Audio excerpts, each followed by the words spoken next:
2020년 8월 10일 이후에 1가구가 2주택 매입을 하면 취득세 중과세라고 나오는데, 사실 이 제목만 놓고 보면 이게 무슨 얘기지?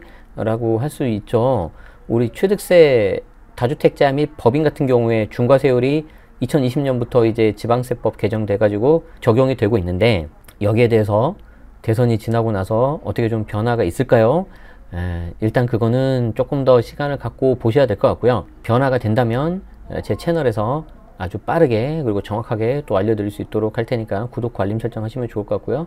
제가 늘 드리고 싶은 말씀은, 지금 당장 뭔가 크게 변화되고 그럴 것 같지는 않으니까 우리는 우리 하던 대로 계속해서 기본을 잘 닦고 조심하자라는 겁니다. 특히 이 취득세가요, 여러분, 양도세는 나중에 내가 팔기 전에 좀 점검을 받고 여차 싶으면은 좀 파는 걸 좀 무르거나 그렇게 하면 되잖아요. 좀 뭔가 대응할 수 있는 시간이 있는데, 취득세는 나한테 명의를 가져오는 순간 곧바로 세금을 내야 돼요. 그래서 이거 좀 의외로 사고 좀 많이 나는 경우 있거든요. 그래서 다시 기본으로 돌아가자는 의미에서 최근 나온 기사를 봤는데 좋은 내용이 있어서 가져왔습니다.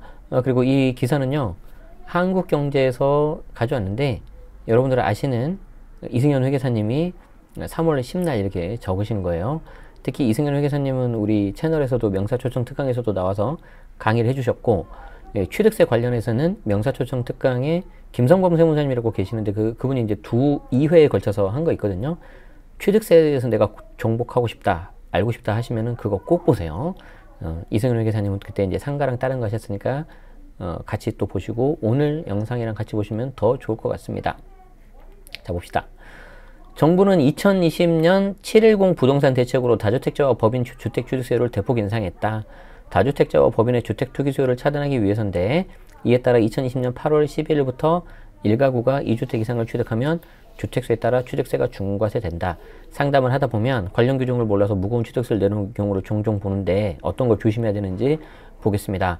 자, 첫 번째, 주택의 부속 토지만 소유 취득할 때도 주택을 소유 취득하는 것으로 봐서 주택 취득세가 적용된다. 이게 취득세가 어려운 게 바로 이런 거예요. 우리는 지금까지 여러분들이 익숙한 세금이 양도세거든요. 더 정확하게 이제 소득세.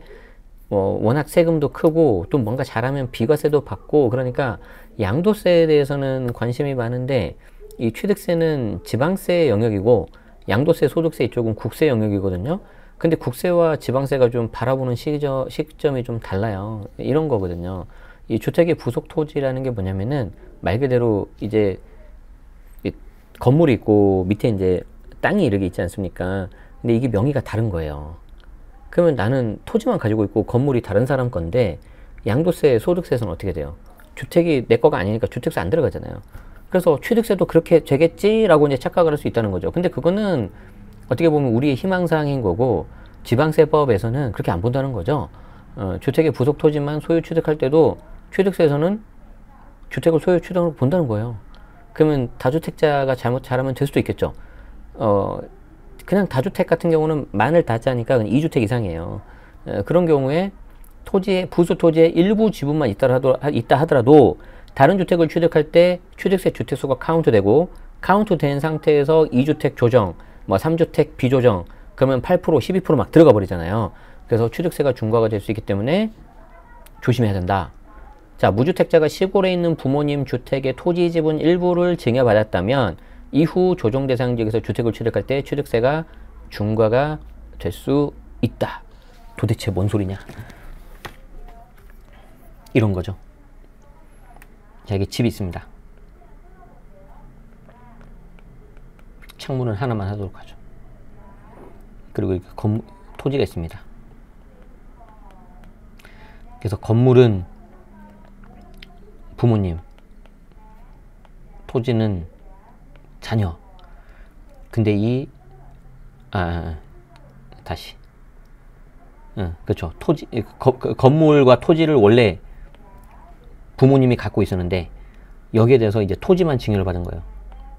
토지를 자녀에게 증여를 한 거죠. 자, 그러면 이 자녀 세대 있지 않습니까? 이 부모님 세대가 이렇게 있고, 이렇게 세대 분리는 됐다고 하죠. 세대 분리는 됐다고 할게요. 자, 그런데 이때 문제가 이 자녀 이름으로 부속 토지를 가지고 있는 상태에서 주택을 취득하려고 한다. 그러면 이게 이 주택이 우리는 그냥 1번으로 생각을 하잖아요. 요거는 땅만 가지고 있으니까. 근데 그렇지 않다는 거죠. 이게 1번이 아니라 2번이라는 거예요. 그런데 얘가 하필 조정이네. 그러면은 8% 적용될 수 있다는 거죠. 조심하셔야 돼요, 이거. 양도세는 또 그러지 않죠. 어렵죠. 양도세 하나만 하더라도 벅차고 힘든데 왜 이렇게 나를 힘들게 할까? 근데 이제 뭐 현재 기준이 이렇고 나중에 좀 바뀔 수는 있어요. 이 다주택자 및 법인 취득세 중과 이게. 근데 뭐 지금 정해진 거 없으니까 기다리자는 겁니다. 자, 2번. 우리가 이제 첫 번째 사례에서도 보셔서 아시겠지만 취득세 주택수가 이제 세대 기준 주택수이기 때문에 굉장히 조심해야 되는데 우리를 더 힘들게 하는 게 바로 이거예요. 2번. 자, 조합원 입주권, 주택 분양권, 그리고 오피스텔. 이때 오피스텔은 다 지어진 겁니다. 오피스텔 분양권은 아니에요. 그래서 이 세 가지가 취득세 주택수 카운트 할 때 들어가 버린다는 거예요. 근데 그게 언제부터냐면은 2020년 8월 12일 이후. 자, 그럼 이후니까 8월 12일이 들어갈까 안 들어갈까요? 8월 12일이 포함이에요. 그러니까 이제 약간 이거 무슨 약간 국어시험 언어 영역 보는 것 같긴 한데 우리가 이제 뉘앙스가 약간 이후라고 하니까 안 들어가는 것 같지만 그렇지 않다는 거죠. 그냥 8월 12일부터 라고 생각을 하시면 되고요. 이게 이제 특히 뭐에서 헷갈리냐면 이 주택 분양권하고 되게 헷갈려요. 취득세 주택수로 카운트할 때는 2020년 8월 12일인데 양도세 주택수 할 때는 또 분양권이 2021년 1월 1일이에요. 너무 힘들죠. 못 살겠어요. 자, 그래서 우리 또 이거를 좀 정리를 좀 해야죠. 그림으로 정리를 해봅시다. 여기 쫙 있는 거죠, 이렇게. 2020년 8월 12일, 그리고 2021년 1월 1일. 그래서 그 전에는요, 이 취득세, 양도세, 주택수 다 포함 안 됐어요. 이 주택 분양권이. 자, 그런데 2020년 8월 12일 이후에는 여기가 주취득세는 포함이 되고요. 양도세는 여전히 포함이 안 돼요. 그리고 2021년 1월 1일부터, 지금 부터 당연히 얘는 포함되어 있으니까 당연히 포함되고, 양도세는 계속 포함된다는 거죠. 그래서, 그렇지 않아도 힘든데 이것 때문에 더 헷갈리는 거죠, 이제. 틀리기 딱 좋죠. 진짜 어떻게 이렇게, 좀 이렇게 틀리기 좋게 했는지. 어렵죠.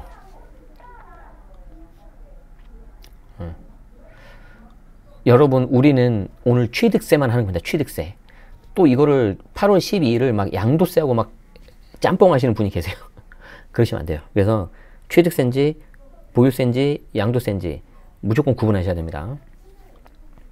자, 어쨌든 그때부터 취득한 조합원 입주권, 분양권, 주택 분양권, 오피스텔은 취득세 중과세 판단할 때 소유주택수에 가산이 되는데, 이런 입주권, 분양권, 오피스텔을 갖고 있다면 다른 주택을 살 때 취득세가 중과세가 될 수 있다. 다만 2020년 8월 11일 이전, 그러니까 8월 10일 이후는 8월 10일 포함이고 8월 11일 이전이니까 또 8월 10일 포함이잖아요.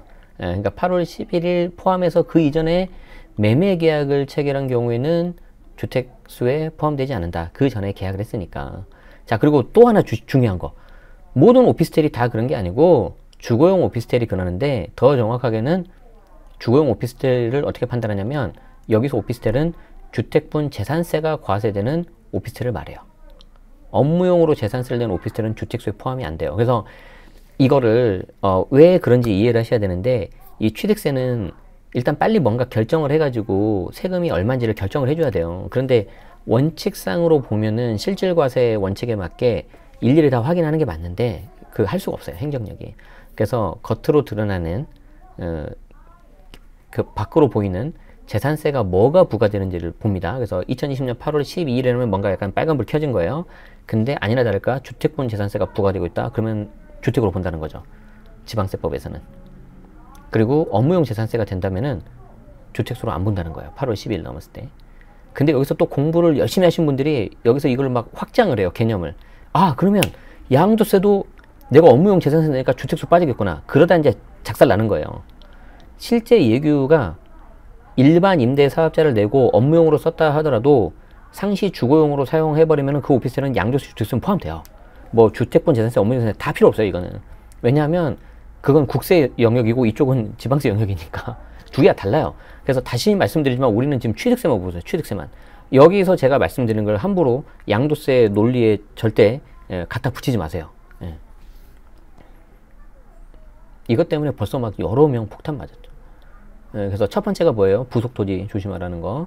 두 번째가 조합원 입주권 주택분양권 오피스텔 같은 경우에 2020년 8월 12일 이후에 취득한 거는 취득세 주택 포함된다. 그냥 주택수라고 하면 여러분들이 취득세인지 양도세인지 헷갈려요. 그래서 제가 좀 힘들어도 계속 취득세 주택수라고 말을 해주고 있는 겁니다. 자, 그리고 셋째, 분양권은 분양권 취득 당시의 주택수에 따라서 취득세 중과세가 결정이 된다. 셋째, 분양권은 분양권 취득 당시의 주택수에 따라서 취득세 중과세가 결정이 된다. 제가 계속 진도를 나가야 되는데 중간에 한 번만 좀 끊겠습니다. 죄송한데 이게 들으시는 분들이 옆에 소리가 너무 많이 들릴 것 같은데 옆에 좀 영어 학원이 있어가지고 좀 오늘따라 요런에 좀 소리가 크네요. 좀 양해 말씀드립니다. 자, 다시 가도록 할게요. 자, 셋째, 분양권은 분양권 취득 당시 주택수에 따라서 취득세 중과세가 결정이 되는데 일단 분양권 자체에는 취득세가 없죠. 그래서 분양권을 취득할 때는 취득세를 납부를 안 하고 아파트가 준공돼서 잔금을 완납할 때 비로소 주택에 대한 취득세를 납부하기로 당연하죠. 자, 그런데 이 때문에 이제 분양권을 취득할 때는 취득세에 대해서 크게 생각을 하지 않는 경우가 있는데 아까도 말씀드린 것처럼 2020년 8월 10일 이후 분양권 취득하면 분양권 취득 당시의 가구별 주택대에 따라서 향후 아파트의 취득세 중과세가 결정이 된다. 이게 되게 중요해요. 자, 가령 1가구 3주택자가 2020년 8월 10일 이후에 분양권을 취득하면 분양권으로 취득한 아파트는 12%로 취득세가 중과돼요. 왜냐하면 분양권 취득 시점 주택세에 따라서 취득세율이 결정되기 때문에 완공 시점까지 보유 중인 주택을 모두 처분하더라도 취득세 중과세를 피할 수 없다. 근데 피하는 거 알려드릴게요. 피하는 거 알려드리죠. 그러니까 이런 거예요. 자, 뭐냐면 이제 이렇게 되는데 내가 A, B, C 이렇게 3주택을 가지고 있었습니다. 그리고 2020년 8월 12일 그리고 요때 D 분양권 주택 분양권을 취득을 해요. 자, 그러면 취득세만 놓고 봅시다. 취득세만 놓고 봅시다. 취득세만 놓고 보면 이 D가 몇 번째 주택이에요? D가 취득세만 놓고 보면 자, 여기서 여러분들이 뭘 체크해야 돼요? 8월 12일 넘었어 안 넘었어요? 넘었잖아요. 8월 12일 포함해가지고. 그러니까 얘는 취득세 주택수에 들어가 안 들어가요? 들어가죠. 들어가니까 몇 번째예요? 하나, 둘, 셋, 네 개잖아요. 맞죠? 자, 네 개니까 얘는 몇 %예요? 조정, 비조정 상관없이 그냥 취득세 12%죠. 자, 그런데 이제 여러분들이 헷갈리는 게 이거라는 거예요. 아니, 그러면 내가 이때 준공하는데 그 전에 요 A, B, C 요걸 싹 다 매도해요. 자, 그리고 나면 준공할 때 1주택이잖아요. 맞죠? 이때 몇 %라는 거예요, 취득세가? 1에 3%? 아니면 12%? 1에 3%? 아니면 12%? 12%. 그냥 이때 다 결정 난 거예요. 그냥 12%. 자, 이제 이것도 되게 충격적이죠. 근데 요것도 이제 많이 알아요. 자, 근데 그럼 만약에 여기서 12% 요걸 만약에 피하려면 어떻게 하냐? 피하려면, 예를 들어서 이거예요. A, B, C가 부모명이에요. D가 자녀명이에요. 자, 그리고 여기는 같은 세대라고 합시다. 동일 세대. 그런데 만약에 A, B, C를 싹 다 매도하고 요 준공할 때 자녀가 세대 분리를 했다. 그러면은 부모 세대, 자녀 세대 따로 보고 요 경우에는 따로 돼버렸잖아요. 없어버리고. 이때는 1주택 1에 3% 받을 수 있어요. 그거는 전에 우리 특강을 했었던 김성범 세무사님 명사초청 특강 보시면 또 설명드렸어요. 예. 그런 경우는 예외적으로 피할 수 있어요. 근데 거기까지 가는 경우가 많이 없겠죠. 그래서 되게 조심해야 돼요. 되게 조심해야 된다. 꿀팁만 알려드렸습니다. 아시겠죠? 그리고 그래서 혹시 해당되는 분이 있으면은 좀 지방세 이쪽 하시는 세무사님하고 상담 받으시고 관할 지자체도 좀 한번 확인하시고 그렇게 해가지고 좀 취득세 좀 돌려받으면 좋겠어요. 돌려받으면 댓글 하나 남겨주세요. 저는 그렇게 해서 얼마 받았어요 라고 댓글 받으면 저는 그때가 제일 짜릿하고 행복해요. 진짜로. 제 강의 안 들어도 되니까. 예. 그냥 좋아요 한번 눌러주세요. 예. 이해되죠? 그래서 그 다른 세무사님들도 잘 아실 테니까 주변에 가까이 계시면 상담 받으시고 혹시 저희 채널 구독하거나 멤버십이시라면은 김성범 세무사님의 그 취득세 좀 한번 참고하세요. 자, 반면 다주택자로도 취득세가 중과세 되지 않거나 감면받을 수 있는 주택이 있는데 대표적으로 공시가격 1억이야. 다만 조심해야 되는 게 뭐예요? 정비구역, 사업시행구역에 소재한 주택은 안 되죠. 그러니까 정비구역 지정돼 버리면 이때는 그냥 중과 들어가요. 그래서 공시가격 1억 이하 주택은 중과 안 되는데 뭐 무작정 사지 마시고 묻지마 투자하지 마시고요. 자, 그리고 주택 신축 판매업으로 사업자 등록을 한 자가 주택 건설을 위해서 멸실한 목적으로 취득하는 주택도 중과를 적용하지 않는다. 좀 이제 지엽적인 거죠. 다만 정당한 사유 없이 취득일로부터 1년이 경과할 때까지 주택을 멸실하지 않거나 취득일로부터 3년이 경과할 때까지 신축을 판매하지 않는 경우는 제외한다. 그러니까 단순히 취득세 중과를 피하려고 그냥 사업을 할 것처럼 하고 멸실도 안 하고 사업도 안 하고 그러면 안 되잖아요. 그러니까 뭔가 과세당국 입장에서도 그래 너가 지금 신축 판매업을 해가지고 공급을 하겠다는 거지 그럼 내가 혜택을 줄게 라고 했는데 약속을 안 지키면 배신이잖아요. 배신. 그러면 이제 원칙대로 그냥 취득세 중과 다주택 중과 들어갈 수 있겠죠. 자, 한편 생애 최초 주택 구입자에 대한 취득세 혜택도 있는데 지금 현재 이제 새 정부에서 요거를 조금 더 혜택을 늘리려고 하고 있죠.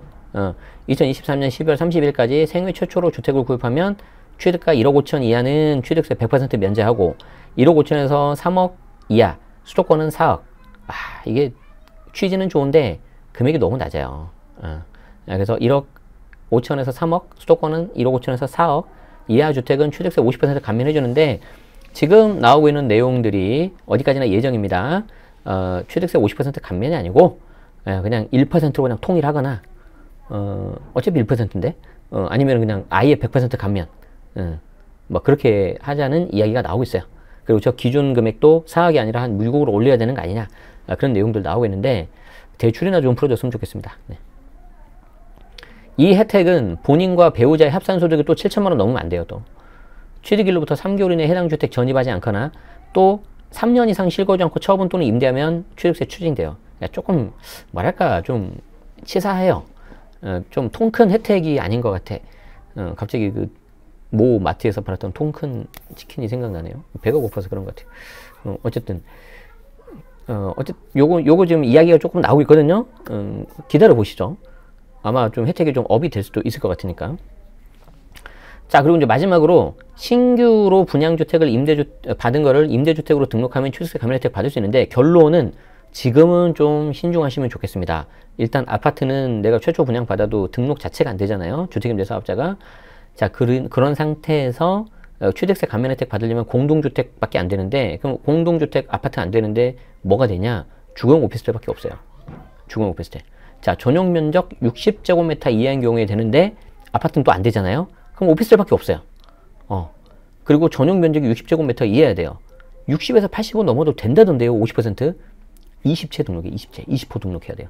그래서 가끔 가다가 보면 분양사무실에서 여러분들에게 좀 이게 하려고 이거 60 넘어도 50% 감면 됩니다. 하십시오. 라고 하는데 그럼 말하십시오.